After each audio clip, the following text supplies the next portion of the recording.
ਹਾਂਜੀ ਗੁਰੂ ਪਿਆਰੀ ਸਾਧ ਸੰਗਤ ਜੀਓ, ਤੁਸੀਂ ਵੇਖ ਰਹੇ ਹੋ ਸਾਡਾ ਇੱਕ ਖਾਸ ਪ੍ਰੋਗਰਾਮ 400 ਸਾਲਾ ਸ਼ਤਾਬਦੀ ਗੁਰੂ ਤੇਗ ਬਹਾਦਰ ਜੀ ਮਹਾਰਾਜ। ਆਪਾਂ ਉਹਨਾਂ ਦੀ ਜਨਮ ਸ਼ਤਾਬਦੀ ਨੂੰ ਮੁੱਖ ਰੱਖਦਿਆਂ ਇਹ ਪ੍ਰੋਗਰਾਮ ਸ਼ੁਰੂ ਕੀਤੇ ਨੇ ਤੇ ਇਸ ਪ੍ਰੋਗਰਾਮ ਦੇ ਵਿੱਚ ਆਪਾਂ ਨੌਵੇਂ ਪਾਤਸ਼ਾਹ ਦੀ ਬਾਣੀ ਗੁਰੂ ਗ੍ਰੰਥ ਸਾਹਿਬ ਜੀ ਦੇ ਵਿੱਚੋਂ ਜੋ ਪ੍ਰਾਪਤ ਹੁੰਦੀ ਹੈ ਉਸ ਦੀ ਵਿਚਾਰ ਕਰਦੇ ਆ ਰਹੇ ਹਾਂ। ਪਿਛਲੇ ਹਿੱਸੇ ਵਿੱਚ ਪਹਿਲਾ ਸ਼ਬਦ ਗੌੜੀ ਰਾਗ ਦਾ ਆਪ ਜੀ ਨੇ ਸਰਵਣ ਕੀਤਾ ਸੀ। ਆਓ ਆਪਾਂ ਦੂਜੇ ਸ਼ਬਦ ਦੀ ਵਿਚਾਰ ਰਲ ਮਿਲ ਕੇ ਆਪਸ ਵਿੱਚ ਪਾਉਂਦੇ ਹਾਂ। ਤੁਸੀਂ ਵੇਖ ਰਹੇ ਹੋ ਸਾਡਾ YouTube ਚੈਨਲ ਜਸਵਿੰਦਰ ਸਿੰਘ ਬਡਰੁੱਖਾਂ ਤੇ ਮੈਂ ਜਸਵਿੰਦਰ ਸਿੰਘ। ਫਤਿਹ ਦੀ ਸਾਂਝ ਆਪਾਂ ਪਾਈਏ ਜੀ। ਵਾਹਿਗੁਰੂ ਜੀ ਕਾ ਖਾਲਸਾ, ਵਾਹਿਗੁਰੂ ਜੀ ਕੀ ਫਤਿਹ। ਪਿਛਲੇ ਸ਼ਬਦ ਵਿੱਚ ਆਪਾਂ ਆਰੰਭਤਾ ਤੇ ਬੇਨਤੀ ਕੀਤੀ ਸੀ, ਧੰਨ ਗੁਰੂ ਤੇਗ ਬਹਾਦਰ ਜੀ ਦੀ ਪਾਵਨ ਬਾਣੀ ਨੂੰ ਜਦੋਂ ਸਮਝਣਾ ਆ ਆਪਾਂ ਇੱਕ ਨਵੇਂ ਤਰੀਕੇ ਨਾਲ ਸਮਝਣ ਦੀ ਕੋਸ਼ਿਸ਼ ਕਰਨੀ ਹੈ।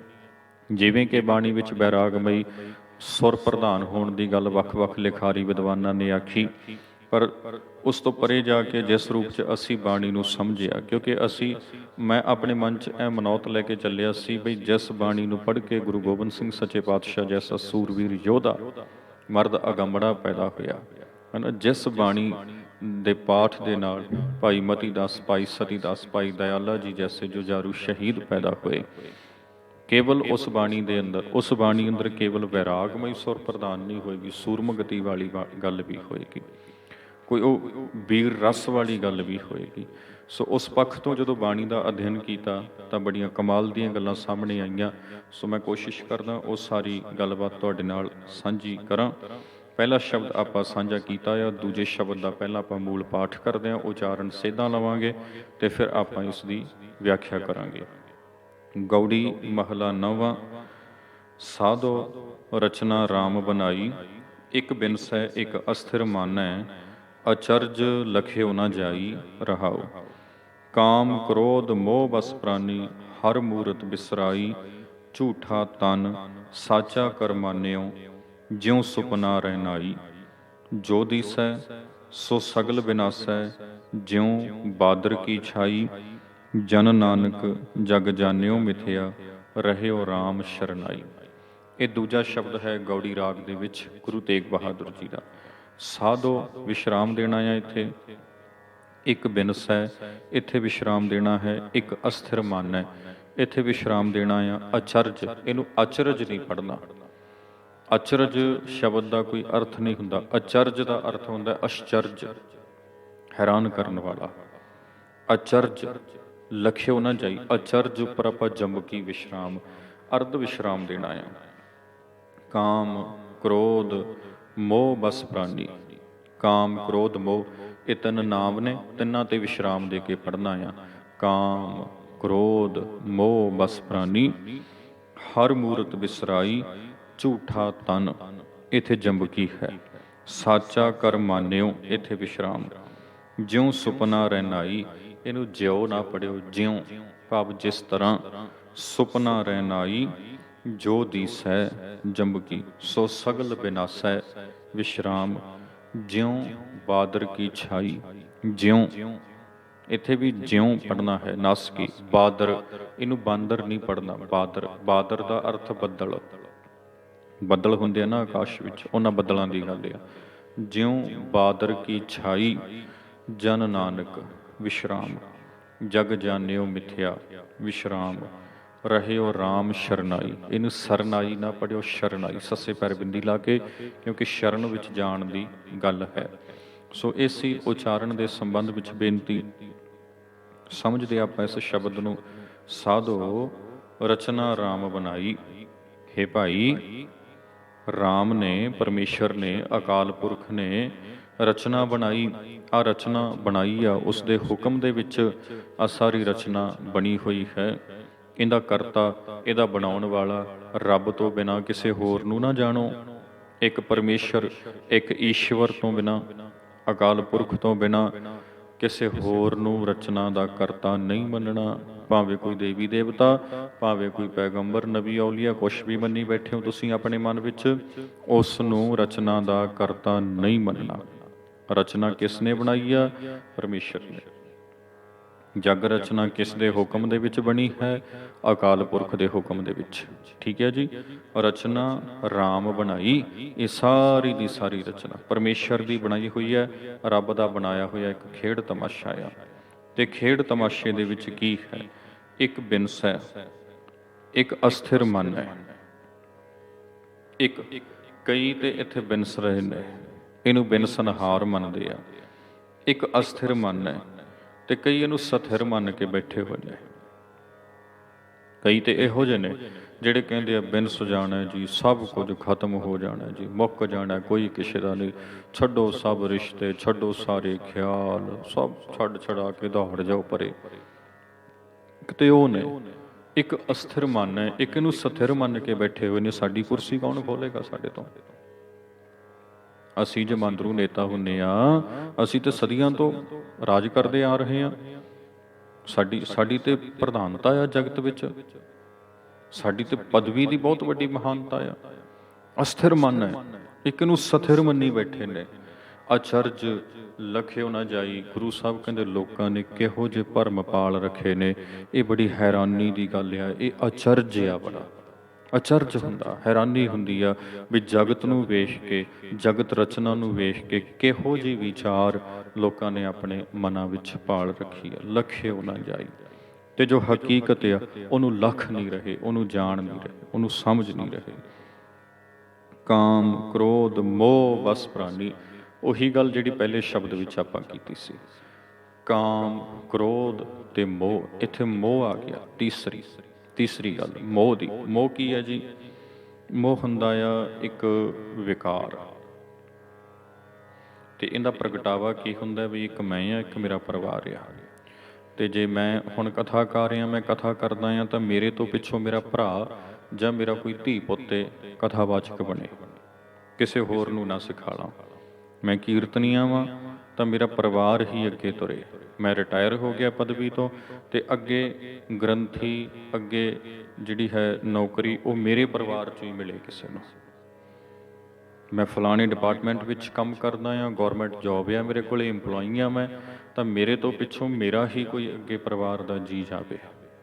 ਮੈਂ ਨੇਤਾ ਆ ਤੇ ਮੈਂ ਹੋ ਗਿਆ ਬੁੱਢਾ ਬਜ਼ੁਰਗ, ਤੇ ਹੁਣ ਮੇਰੇ ਤੋਂ ਪਿੱਛੋਂ ਮੇਰਾ ਧੀ ਪੁੱਤ ਨੇਤਾ ਬਣੇ। ਇਹ ਹੁੰਦਾ ਮੋਹ। ਮੋਹ ਦੇ ਵਿੱਚ ਮਨੁੱਖ ਦੀ ਸੁਰਤ ਹੈ ਨਾ, ਜਿਹੜੀ ਮਨੁੱਖ ਦੀ ਆ ਸੁਰਤ, ਆ ਸੋਚਣ ਸ਼ਕਤੀ, ਇਹ ਸੁੰਗੜ ਜਾਂਦੀ ਆ। ਜਿੱਦਾਂ ਕੱਪੜਾ ਨਹੀਂ ਹੁੰਦਾ, ਕੱਪੜਾ ਸੁੰਗੜ ਜਾਂਦਾ ਹੈ ਨਾ। ਕਾਟਨ ਦਾ ਕੱਪੜਾ ਹੁੰਦਾ ਆ, ਉਹ ਸਿਲਾ ਲਓ ਤੁਸੀਂ, ਤੇ ਸਿਲਾ ਕੇ ਤੁਸੀਂ ਤਿਆਰ ਕਰਾ ਕੇ ਲਿਆਓ, ਲਿਆ ਕੇ ਉਹਨੂੰ ਘਰੇ ਧੋ ਦਿਓ ਤੇ ਸੁਕਾ ਲਓ, ਫਿਰ ਉਹ ਸੁੰਗੜ ਜਾਂਦਾ। ਤੇ ਉਹ ਸੁੰਗੜ ਕੇ ਨਾ ਇੱਦਾਂ ਉੱਚਾ ਹੋ ਜਾਂਦਾ, ਬਹੁਤ ਹੀ ਉੱਚਾ ਹੋ ਜਾਂਦਾ, ਉਹ ਨਾਪੇ ਦਾ ਵੀ ਨਹੀਂ ਆਉਂਦਾ। ਫਿਰ ਉਹ ਜਿਹੜਾ ਸੁੰਗੜਿਆ ਹੁੰਦਾ, ਉਹ ਪਾਉਣ ਦੇ ਕੰਮ ਦਿੰਦਾ? ਦੱਸੋ, ਜਿਹੜਾ ਸੁੰਗੜ ਚੁੱਕਿਆ ਵਾ ਉਹ ਕੰਮ ਦਿੰਦਾ ਪਹਿਨਣ ਦੇ? ਕੀ ਤੁਸੀਂ ਉਹ ਸੁੰਗੜਿਆ ਹੋਇਆ ਕੱਪੜਾ ਪਹਿਨ ਕੇ ਕਿਸੇ ਵਿਆਹ ਸ਼ਾਦੀ ਫੰਕਸ਼ਨ ਤੇ ਜਾਂਦੇ ਹੋ? ਨਹੀਂ, ਉਹ ਕੰਮ ਦਾ ਨਹੀਂ ਰਹਿੰਦਾ, ਉਹ ਬੇਕਾਰ ਹੋ ਜਾਂਦਾ। ਇੱਦਾਂ ਹੀ ਜਿਨ੍ਹਾਂ ਦੀ ਸੁਰਤ ਸੁੰਗੜ ਜੇ ਨਾ, ਸੋਚਣ ਸ਼ਕਤੀ, ਉਹ ਵੀ ਫਿਰ ਬਸ ਨਕਾਰਾ ਹੀ ਹੋ ਜਾਂਦੇ ਆ। ਉਹ ਸੰਸਾਰ ਦੇ ਕੰਮ ਦੇ ਨਹੀਂ ਹੁੰਦੇ, ਉਹ ਜਗਤ ਦੇ ਕੰਮ ਦੇ ਨਹੀਂ ਹੁੰਦੇ। ਉਹਨਾਂ ਦੀ ਸੋਚ ਨਕਾਰਾ ਹੋ ਜਾਂਦੀ ਆ। ਉਹ ਹਾਂ ਕਮਾਉਣਗੇ, ਘਰ ਭਰਨਗੇ, ਬੈਲੈਂਸ ਹੋਣਗੇ, ਪ੍ਰਾਪਰਟੀਆਂ ਹੋਣਗੀਆਂ, ਜਾਇਦਾਦਾਂ ਹੋਣਗੀਆਂ, ਪਰ ਖੁਦਗਰਜ਼ ਹੋਣਗੇ ਸਿਰੇ ਦੇ। ਆਪਣੇ ਤੋਂ ਅੱਗੇ ਨਹੀਂ ਸੋਚ ਸਕਦੇ। ਆਪਣੀ ਕੌਮ ਦਾ, ਆਪਣੇ ਮਹੱਲੇ ਦਾ, ਆਪਣੇ ਸ਼ਹਿਰ ਦਾ, ਆਪਣੇ ਦੇਸ਼ ਦਾ, ਆਪਣੇ ਲੋਕਾਂ ਦਾ ਨਹੀਂ ਸੋਚ ਸਕਦੇ, ਬਲਕਿ ਆਪਣੀ ਕੌਮ ਨੂੰ, ਆਪਣੇ ਮੁਹੱਲੇ ਨੂੰ, ਆਪਣੇ ਸ਼ਹਿਰ ਨੂੰ, ਆਪਣੇ ਲੋਕਾਂ ਨੂੰ, ਆਪਣੇ ਮੁਲਕ ਨੂੰ ਵੇਚ ਕੇ ਖਾ ਜਾਣਗੇ। ਕੌਣ? ਜਿਹੜੇ ਮੋਹ ਵਿੱਚ ਫਸੇ ਹੋਏ ਨੇ। ਖਾਂਦੇ ਆ ਜੀ, ਤੁਹਾਡੇ ਸਾਹਮਣੇ ਨੇ ਕਿ ਨਹੀਂ ਖਾਂਦੇ? ਦੱਸੋ, ਸਾਹਮਣੇ ਨੇ ਨਾ ਤੁਹਾਡੇ ਇਹੋ ਜਿਹੇ ਲੋਕ, ਤੇ ਉਹ ਮੋਹ 'ਚ ਫਸੇ ਹੋਏ ਨੇ। ਤੇ ਗੁਰੂ ਸਾਹਿਬ ਕਹਿੰਦੇ ਜੇ ਤੁਹਾਡੇ ਅੰਦਰ ਮੋਹ ਆ ਤੇ ਤੁਸੀਂ ਮੋਹ ਵਿੱਚ ਫਸੇ ਹੋਏ ਦੁਨੀਆ ਲਈ ਕੋਈ ਚੱਜ ਦਾ ਕਾਰਜ ਨਹੀਂ ਕਰ ਸਕਦੇ। ਕਾਮ ਕ੍ਰੋਧ ਮੋਹ ਬਸ ਪ੍ਰਾਨੀ, ਹਰ ਮੂਰਤ ਬਿਸਰਾਈ। ਇਸ 'ਚ ਫਸੇ ਹੋਏ ਮਨੁੱਖ ਨੇ ਰੱਬ ਦੀ ਮੂਰਤ ਵਿਸਾਰ ਦਿੱਤੀ, ਭੁਲਾ ਦਿੱਤੀ। ਘਟ ਘਟ ਮੈਂ ਹਰ ਜੂ ਵਸੈ, ਸੰਤਨ ਕਹਿਓ ਪੁਕਾਰ। ਜਿਹੜੀ ਗੱਲ ਸੰਤਨ ਪੁਕਾਰ ਕਹਿਓ, ਪੁਕਾਰ ਕੇ ਆਖੀ ਸੀ ਨਾ ਵੀ ਘਟ ਘਟ ਮੈਂ ਹਰ ਜੂ ਵਸੈ। ਰੱਬ ਨੂੰ ਕੇਵਲ ਮੰਦਰਾਂ ਗੁਰਦੁਆਰਿਆਂ ਧਾਰਮਿਕ ਥਾਵਾਂ ਤੱਕ ਸੀਮਤ ਨਾ ਕਰੋ, ਉਹ ਤੇ ਘਟ ਘਟ ਮੈਂ ਵਸੈ, ਉਹ ਤੇ ਘਟ ਘਟ ਵਿੱਚ ਵਿਆਪਕਾ। ਹਰ ਇੱਕ ਘਟ ਸਭੈ ਘਟ ਰਾਮ ਬੋਲੇ, ਉਹ ਤੇ ਸਾਰਿਆਂ ਦੇ ਅੰਦਰ ਬੈਠਾ ਹੋਇਆ। ਉਹ ਮੂਰਤ ਜਿਹੜੀ ਸਾਰਿਆਂ ਦੇ ਅੰਦਰ ਹੈ, ਉਹ ਬਿਸਰਾਈ, ਉਹ ਭੁਲਾ ਦਿੱਤੀ। ਹੁਣ ਲੋਕਾਂ 'ਚੋਂ ਰੱਬ ਨਹੀਂ ਦਿਸਦਾ, ਤੇ ਜਦੋਂ ਲੋਕਾਂ 'ਚੋਂ ਰੱਬ ਨਹੀਂ ਦਿਸਦਾ, ਫਿਰ ਲੋਕਾਂ ਨੂੰ ਲੁੱਟ ਵੀ ਲੈਂਦਾ, ਉਹਨਾਂ ਦਾ ਹੱਕ ਵੀ ਖਾ ਲੈਂਦਾ, ਚੋਰੀਆਂ ਵੀ ਕਰਦਾ, ਡਾਕੇ ਵੀ ਕਰਦਾ, ਕਤਲ ਵੀ ਕਰਦਾ, ਬੜਾ ਕੁਛ ਕਰਦਾ। ਗੁਰੂ ਸਾਹਿਬ ਕਹਿੰਦੇ ਝੂਠਾ ਤਨ। ਹੁਣ ਸਾਈਕੋਲੋਜੀਕਲੀ ਦੇਖੋ ਤੁਸੀਂ, ਮਾਨਸਿਕ ਪੱਖ ਤੋਂ, ਵੀ ਸਾਡੇ ਉੱਪਰ ਜਿਹੜੀ ਸਾਡੀ ਇਹ ਮਨੌਤ ਆ ਕਾਮ ਕ੍ਰੋਧ ਵਾਲੀ, ਇਹਦਾ ਅਸਰ ਸਾਡੀ ਜ਼ਿੰਦਗੀ 'ਤੇ ਕਿਹੋ ਜਿਹਾ ਹੁੰਦਾ। ਜਦੋਂ ਇਹਦੇ ਵਿੱਚ ਅਸੀਂ ਫਸ ਜਾਂਦੇ ਹਾਂ, ਅਸੀਂ ਕਿੰਨੇ ਡਰਾਉਣੇ ਬਣ ਜਾਂਦੇ ਹਾਂ, ਸਾਡੀ ਸ਼ਕਲ ਕਿੰਨੀ ਡਰਾਵਣੀ ਹੋ ਜਾਂਦੀ ਆ, ਕਿਉਂਕਿ ਵਿਕਾਰਾਂ ਨੇ ਸਾਡੀ ਸਾਈਕੀ 'ਤੇ ਅਸਰ ਕਰਨਾ ਆ। ਜਦੋਂ ਇਹ ਸਾਡੀ ਮਨੌਤ ਉੱਪਰ ਲਾਗੂ ਹੋਣਗੀਆਂ, ਫਿਰ ਸਾਡੇ ਕਰਮਾਂ ਦਾ ਪ੍ਰਗਟਾਵਾ, ਅੱਖਾਂ ਦਾ ਵੇਖਣਾ ਆ ਮਨੌਤ ਵਿੱਚੋਂ ਨਿਕਲੇਗਾ, ਜ਼ੁਬਾਨ ਦਾ ਬੋਲਣਾ ਮਨੌਤ ਵਿੱਚੋਂ, ਹੱਥਾਂ ਦਾ ਕੰਮ ਕਰਨਾ, ਪੈਰਾਂ ਦਾ ਚੱਲਣਾ, ਰਸਤੇ ਅਸੀਂ ਆਪਣੀ ਮਨੌਤ ਦੇ ਅਨੁਸਾਰ ਉਲੀਕਣੇ ਸ਼ੁਰੂ ਕਰ ਦਿਆਂਗੇ। ਚੇਤਾ ਰੱਖਣਾ, ਇਹੋ ਜਿਹੇ ਬਣ ਜਾਵਾਂਗੇ ਤੇ ਬੜੀ ਡਰਾਉਣੀ ਜਿਹੀ ਮੂਰਤ ਬਣ ਜਾਏਗੀ ਸਾਡੀ ਵਿਕਾਰਾਂ 'ਚ ਫਸਿਆਂ ਦੀ। ਤੇ ਗੁਰੂ ਸਾਹਿਬ ਕਹਿੰਦੇ ਝੂਠਾ ਤਨ ਸਾਚਾ ਕਰ ਮਾਨਿਓ, ਪਤਾ ਆ ਵੀ ਸਰੀਰ ਝੂਠਾ, ਝੂਠੇ ਤੋਂ ਭਾਵ ਇਹਨੇ ਖਤਮ ਹੋਣਾ, ਆਪਣਾ ਵੀ ਖਤਮ ਹੋਣਾ, ਟੱਬਰ ਦਾ ਵੀ ਖਤਮ ਹੋਣਾ। ਰਿਐਲਿਟੀ ਹੈ ਨਾ, ਹਕੀਕਤ ਹੈ ਨਾ, ਮਿਟਣਾ ਤੇ ਸਾਰਿਆਂ ਨੇ ਆ, ਮੁੱਕਣਾ ਤੇ ਸਾਰਿਆਂ ਨੇ, ਖਤਮ ਤੇ ਸਾਰਿਆਂ ਨੇ ਹੋਣਾ। ਕੌਣ ਨਹੀਂ ਜਾਣਦਾ ਇਹ ਗੱਲ? ਸਾਰੇ ਜਾਣਦੇ ਆ, ਸਭ ਨੇ ਖਤਮ ਹੋਣਾ। ਸਾਚਾ ਕਰ ਮੰਨਿਓ, ਪਰ ਇਹਨੇ ਸੱਚਾ ਕਰਕੇ ਮੰਨ ਲਿਆ, ਇਹ ਨਹੀਂ ਝੂਠਾ ਮੰਨਦਾ। ਇਹਨੂੰ ਮਨਾ ਕੇ ਦਿਖਾਓ, ਮੰਨਦਾ ਹੀ ਨਹੀਂ। ਜਿੰਨੀ ਮਰਜ਼ੀ ਕਥਾ ਸੁਣਾ ਲਓ, ਜਿੰਨਾ ਮਰਜ਼ੀ ਇਹਦੇ ਨਾਲ ਵਿਚਾਰ ਕਰ ਲਓ, ਗੱਲਾਂ ਬਾਤਾਂ ਕਰ ਲਓ, ਸਿਰ ਖਪਾਈ ਕਰ ਲਓ, ਇਹ ਨਹੀਂ ਮੰਨਦਾ। ਸਾਚਾ ਕਰ ਮੰਨਿਓ, ਇਹ ਤੇ ਸੱਚਾ ਕਰਕੇ ਮੰਨੀ ਬੈਠਾ। ਤੇ ਸੱਚਾ ਕਰਕੇ ਮੰਨਣਾ ਪਤਾ ਕਿਵੇਂ ਆ? ਜਿਉਂ ਸੁਪਨਾ ਰੈਨਾਈ, ਜਿਵੇਂ ਰੈਣ ਰਾਤ ਦਾ ਸੁਪਨਾ ਹੁੰਦਾ। ਜੋ ਦੀਸੈ ਸੋ ਸਗਲ ਬਿਨਾਸੈ, ਚੇਤਾ ਰੱਖੀ ਗੁਰੂ ਸਾਹਿਬ ਕਹਿੰਦੇ, ਵਿਕਾਰਾਂ 'ਚ ਫਸੇ ਹੋਏ, ਜੋ ਦਿਸੈ, ਜੋ ਤੈਨੂੰ ਆ ਦਿਸ ਰਿਹਾ ਨਾ ਸਾਰਾ, ਵੀ ਆਪਣਾ, ਮੇਰਾ, ਮੇਰੀ ਪ੍ਰਾਪਰਟੀ, ਮੇਰਾ ਟੱਬਰ, ਮੇਰਾ ਅਹੁਦਾ, ਮੇਰੀ ਪਦਵੀ, ਮੈਂ ਫਲਾਣਾ, ਮੈਂ ਟਮਕਾਣਾ, ਜੋ ਦਿਸੈ, ਜੋ ਵੀ ਤੈਨੂੰ ਦਿਸ ਰਿਹਾ, ਇੱਥੇ ਤੂੰ ਵੇਖੀ ਜਾ ਰਿਹਾ, ਅੱਖਾਂ ਬੰਦ ਕਰਕੇ ਦਿਸ ਰਿਹਾ ਤੈਨੂੰ, ਸੋਚੀ ਜਾ ਰਿਹਾ, ਆਪਣੀ ਮਨੌਤ ਘੜੀ ਜਾ ਰਿਹਾ, ਸੋ ਸਗਲ ਵਿਨਾਸੈ, ਇਹ ਸਾਰਾ ਵਿਨਸਣਾ, ਇਹ ਸਾਰਾ ਮਿਟਣਾ, ਇੱਕ ਦਿਨ ਖਤਮ ਹੋਣਾ। ਜਦੋਂ ਮਿਟੇਗਾ ਤੂੰ ਵਿਲਕੇਗਾ, ਚੀਖਾਂ ਮਾਰੇਗਾ, ਰੋਏਗਾ, ਦੁਖੀ ਹੋਏਗਾ। ਪਰ ਜੇ ਅੱਜ ਹੀ ਮੰਨ ਕੇ ਚੱਲ ਪਏ ਵੀ ਵਿਨਸਣਾ, ਖਤਮ ਹੋਣਾ, ਮਿਟਣਾ, ਫਿਰ ਤੇਰੀ ਸੁਰਤ ਦੀ ਪਕੜ ਇਹਨਾਂ ਚੀਜ਼ਾਂ ਨਾਲ ਨਹੀਂ ਹੋਏਗੀ। ਜਿਉਂ ਬਾਦਰ ਕੀ ਛਾਈ, ਬੱਦਲ ਦੀ ਛਾਂ ਦੇਖੀ ਆ ਕਦੀ? ਦਰਖਤ ਦੀ ਛਾਂ ਫਿਰ ਵੀ ਘੰਟਾ ਘੜੀ ਇੱਕ ਥਾਂ ਤੇ ਰੁਕ ਜਾਂਦੀ ਆ। ਸੂਰਜ ਦੀ ਤੇ ਧਰਤੀ ਦੀ ਚਾਲ ਮੁਤਾਬਕ ਦਰਖਤ ਦਾ ਪਰਛਾਵਾਂ ਵੀ ਢਲ ਜਾਂਦਾ, ਪਰ ਜਿਹੜੀ ਬੱਦਲ ਦੀ ਛਾਂ ਹੁੰਦੀ ਹੈ ਨਾ, ਉਹ ਤੇ ਇੱਕ ਪਲ ਨਹੀਂ ਟਿਕਦੀ।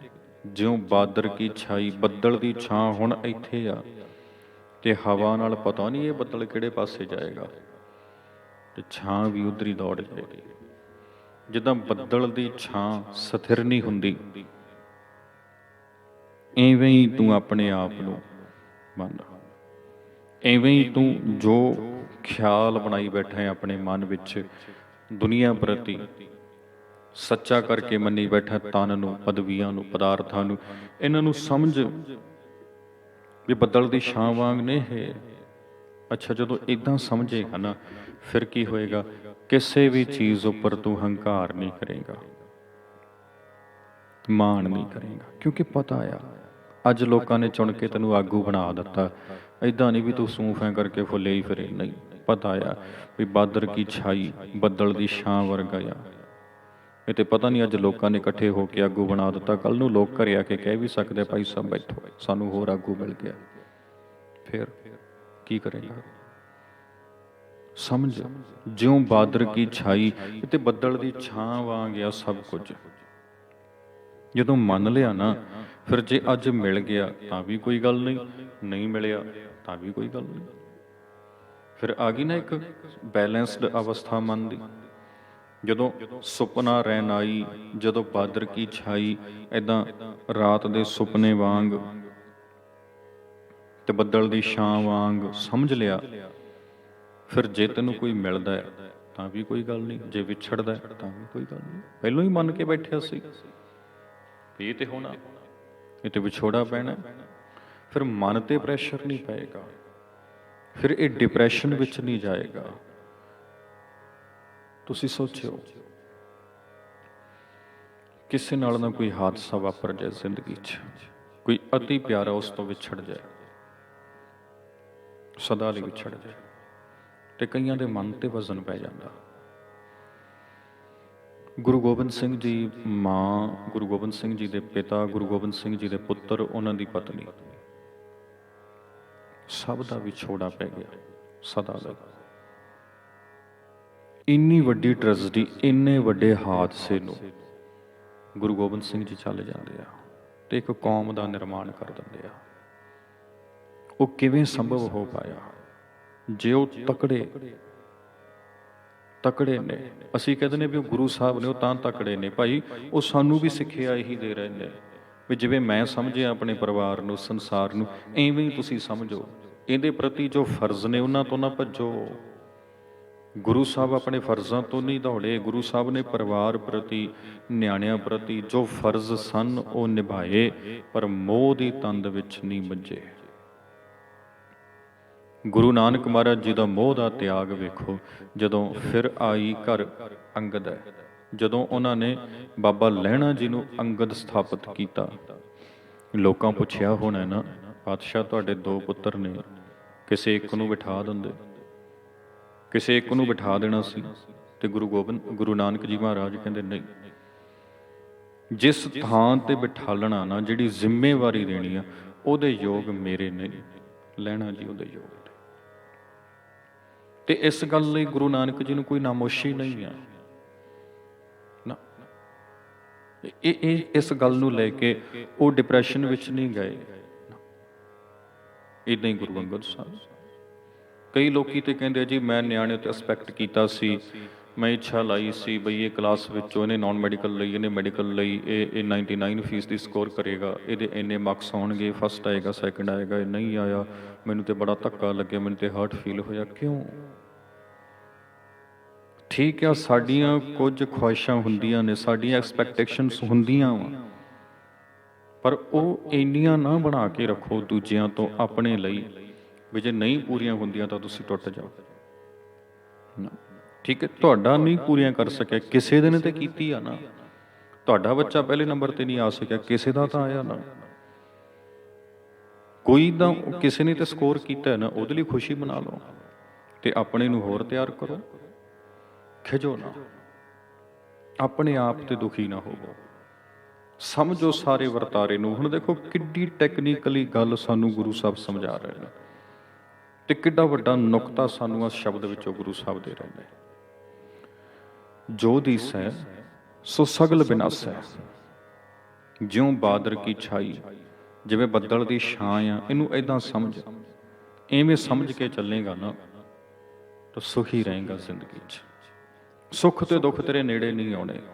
ਦੁਨੀਆ ਦੀ ਵੱਡੀ ਤੋਂ ਵੱਡੀ ਤਾਕਤ ਤੈਨੂੰ ਦੁਖੀ ਨਹੀਂ ਕਰ ਸਕਦੀ। ਤੇਰੇ ਸਾਹਮਣੇ ਸਭ ਕੁਝ ਖਤਮ ਹੋ ਜਾਏ, ਫਿਰ ਵੀ ਮੁਸਕਰਾਉਣ ਦੀ ਦਾਤ ਤੇਰੇ ਤੋਂ ਕੋਈ ਖੋਹ ਨਹੀਂ ਸਕਦਾ, ਕੋਈ ਨਹੀਂ ਖੋ ਸਕਦਾ ਤੇਰੇ ਤੋਂ, ਜੇ ਤੇਰੇ ਅੰਦਰ ਇਹ ਜਜ਼ਬਾ ਹੈਗਾ। ਤੇ ਅੰਤਲੀ ਤੁਕ, ਜਨ ਨਾਨਕ ਜਗ ਜਾਣਿਓ ਮਿਥਿਆ, ਰਹਿਓ ਰਾਮ ਸ਼ਰਨਾਈ। ਜਨ ਨਾਨਕ ਜਗ ਜਾਣਿਓ ਮਿਥਿਆ, ਜਿਹੜੀ ਚੀਜ਼ ਨੂੰ ਤੂੰ ਦੁਨੀਆ ਮੰਨ ਕੇ ਬੈਠਾ ਹੋਇਆ ਵੀ ਮੇਰੀ ਤੇ ਦੁਨੀਆ ਆ ਵਾ, ਜਗ ਦਾ ਅਰਥ ਜਗਤ ਦੁਨੀਆ, ਜਿਹਨੂੰ ਤੂੰ ਆਪਣੀ ਦੁਨੀਆ ਮੰਨਿਆ ਹੋਇਆ, ਜਾਣਿਓ ਮਿਥਿਆ, ਉਹਨੂੰ ਮਿਥਿਆ ਮੰਨੋ। ਮਿਥਿਆ ਉਹਨੇ ਅੱਜ ਜਾਂ ਕੱਲ੍ਹ ਖਤਮ ਹੋਣਾ। ਚੇਤਾ ਰੱਖਿਓ, ਅਸੀਂ ਦੂਜਿਆਂ ਪ੍ਰਤੀ ਤੇ ਬੜੀ ਜਲਦੀ ਕਹਿ ਦਿੰਦੇ ਹਾਂ ਵੀ ਹਾਂਜੀ ਇਹ ਤੇ ਹੋਣਾ ਹੀ ਆ ਜੀ, ਇਹ ਤੇ ਹੋਣੀ ਹੈ ਜੀ, ਇਹ ਤੇ ਵਰਤ ਕੇ ਰਹੇਗੀ। ਪਰ ਜਦੋਂ ਉਹੀ ਗੱਲ ਸਾਨੂੰ ਆਪਣਿਆਂ ਬਾਰੇ ਕਹਿਣੀ ਪਏ, ਨਹੀਂ ਕਹਿ ਹੁੰਦੀ। ਕੋਈ ਦੂਜਾ ਕਹਿ ਵੀ ਦੇਵੇ ਤੇ ਬੜਾ ਦੁੱਖ ਲੱਗਦਾ, ਬੜਾ ਮਾੜਾ ਲੱਗਦਾ।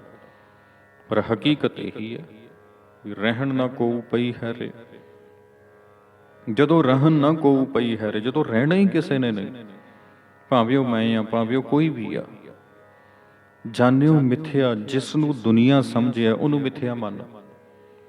ਤੇ ਜਦੋਂ ਮਿਥਿਆ ਮੰਨ ਲਿਆ, ਰਹਿਓ ਰਾਮ ਸ਼ਰਨਾਈ, ਫਿਰ ਤੂੰ ਰਾਮ ਦੀ ਸ਼ਰਨਾਈ 'ਚ ਰਹੇਗਾ। ਰਹਿਣ ਦੀ ਜਾਂਚ ਆ ਜਾਏਗੀ, ਜੁਗਤੀ ਆ ਜਾਏਗੀ। ਫਿਰ ਜਿੱਥੇ ਵੀ ਹੋਏਗਾ ਤੂੰ ਰਾਮ ਦੀ ਸ਼ਰਨ ਵਿੱਚ ਹੋਏਗਾ। ਰਾਮ ਦੀ ਸ਼ਰਨ ਤੋਂ ਭਾਵ ਆ ਇੱਕ ਸੰਤੁਸ਼ਟੀ, ਇੱਕ ਖੇੜਾ, ਇੱਕ ਟਿਕਾਅ ਵਿੱਚ ਹੋਏਗਾ। ਹਰ ਜਗ੍ਹਾ ਦੇ ਉੱਪਰ ਜਿੱਥੇ ਵੀ ਹੋਏਗਾ ਰੱਬ ਤੇਰੇ ਕੋਲ ਹੋਏਗਾ। ਤੇ ਜਦੋਂ ਰੱਬ ਤੇਰੇ ਕੋਲ ਆ, ਰੱਬ ਤੇਰੇ ਸਾਹਮਣੇ ਆ, ਫਿਰ ਤੂੰ ਤੇ ਦੁਖੀ ਹੋ ਹੀ ਨਹੀਂ ਸਕਦਾ। ਜਪਜੀ ਸਾਹਿਬ ਪੜ੍ਹਦੇ ਹੋ ਨਾ, ਨਾਨਕ ਭਗਤਾਂ ਸਦਾ ਵਿਗਾਸ। ਵਿਗਾਸ ਦਾ ਅਰਥ ਕੀ ਹੁੰਦਾ? ਖੇੜਾ। ਸੁਣਿਆ ਦੁੱਖ ਪਾਪ ਕਾ ਨਾਸ਼, ਦੁੱਖਾਂ ਪਾਪਾਂ ਦਾ ਨਾਸ਼ ਹੋਣ ਤੋਂ ਪਿੱਛੋਂ ਹੀ ਸਾਨੂੰ ਵਿਗਾਸ, ਖੇੜਾ ਮਿਲਦਾ ਨਾ। ਤੇ ਗੁਰੂ ਅਰਜਨ ਸਾਹਿਬ ਤੋਂ ਪੁੱਛੋ, ਮਹਾਰਾਜ ਜਦੋਂ ਤੱਤੀ ਤਵੀ ਤੇ ਬੈਠੇ ਆ, ਜਦੋਂ ਗਰਮ ਰੇਤ ਪਿੰਡੇ ਤੇ ਪੈ ਰਹੀ ਆ, ਤਸੀਹਾ ਦੇ ਜਾ ਰਿਹਾ ਜਦੋਂ ਤੁਹਾਨੂੰ, ਤੇ ਉੱਥੇ ਤੁਸੀਂ ਕਹਿ ਸਕਦੇ ਹੋ ਵੀ ਮੈਂ ਖੇੜੇ 'ਚ ਹਾਂ। ਤੇ ਗੁਰੂ ਅਰਜਨ ਪਾਤਸ਼ਾਹ ਕਹਿਣਗੇ ਹਾਂ ਮੈਂ ਖੇੜੇ 'ਚ ਹਾਂ। ਤੇ ਗੁਰੂ ਤੇਗ ਬਹਾਦਰ ਤੋਂ ਪੁੱਛੋ, ਮਹਾਰਾਜ ਜਦੋਂ ਤੁਹਾਨੂੰ ਕੈਦੇ ਪਾਇਆ ਜਾ ਰਿਹਾ, ਕੈਦ ਕੀਤਾ ਜਾ ਰਿਹਾ, ਤੁਸੀਂ ਉਦੋਂ ਵੀ ਖੇੜੇ 'ਚ ਹੋ? ਉਹ ਕਹਿਣਗੇ ਹਾਂ। ਤੇ ਜਦੋਂ ਤੁਹਾਡੀ ਗਰਦਨ ਤੇ ਵਾਰ ਕਰਨ ਲੱਗਿਆ ਜ਼ਲਾਦ, ਸ਼ਹੀਦ ਕਰ ਰਿਹਾ, ਉਸ ਵੇਲੇ ਪੂਰਨ ਟਿਕਾ ਆਨੰਦ, ਉੱਥੇ ਵੀ ਖੇੜਾ। ਕਿਉਂ? ਕਿਉਂਕਿ ਜਿਹੜੀ ਪ੍ਰਾਪਤੀ ਕਰਨੀ ਸੀ ਉਹ ਕਰ ਲਈ ਆ, ਜੋ ਕਰਨਾ ਸੀ ਜ਼ਿੰਦਗੀ 'ਚੋਂ ਕਰ ਚੁੱਕੇ ਹੋਏ ਆ। ਫਿਰ ਝੋਰਾ ਤੇ ਹੈ ਹੀ ਨਹੀਂ। ਇਹਨੂੰ ਮੈਂ ਇੱਦਾਂ ਕਹਿਣਾ ਹੁੰਦਾ, ਬੱਚੇ ਨੇ ਪੜ੍ਹਿਆ ਹੈ ਨਾ, ਤਿਆਰੀ ਕੀਤੀ ਆ, ਤੇ ਪੇਪਰ ਆਏ ਨੇ, ਐਗਜ਼ਾਮੀਨੇਸ਼ਨ ਹਾਲ 'ਚ ਗਿਆ, ਉਹਨੂੰ ਕੁਐਸਚਨ ਪੇਪਰ 'ਤੇ ਉੱਤਰ ਪੱਤਰੀ ਆਨਸਰ ਸ਼ੀਟ ਦੇ ਦਿੱਤੀ ਗਈ। ਉਹਨੂੰ ਸਮਾਂ ਦੱਸ ਦਿੱਤਾ ਵੀ 10 ਵੱਜ ਚੁੱਕੇ ਆ, ਤੇ ਠੀਕ 3 ਘੰਟੇ ਬਾਅਦ 1 ਵਜੇ ਤੇਰੇ ਤੋਂ ਪਰਚਾ ਫੜ ਲੈਣਾ।